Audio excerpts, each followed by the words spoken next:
என்னடா வேலைக்கு போலையா? இல்லைடா, ஒரு சின்ன சம்பவம் ஆயிடுச்சுடா, அதுக்கெல்லாம் வேலையை விட்டு தூக்கிட்டாங்கடா. ஏன் என்னாச்சு? உனக்கு தான் தெரியும்ல, நான் ட்ரெயின் டிரைவர்னு. ஆமாம். ஒரு நாள் ட்ரெயின் ஓட்டிகிட்டு போயிட்டு இருந்தான்டா. சரி. தண்டவாளத்தில் ஒருத்தன் நடந்து போயிட்டு இருந்தான்டா.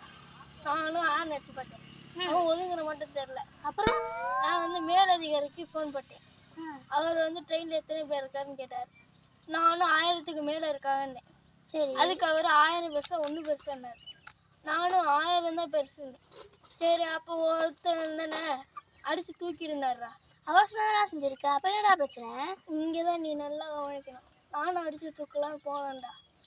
அந்த செவட்டு பைய அந்த நேரம் பார்த்து திரும்பி பார்த்துட்டான்டா. அப்புறம் என்னடா ஆச்சு?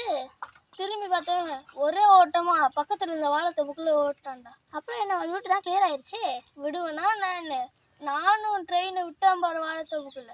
அட நாசமா போனவனே.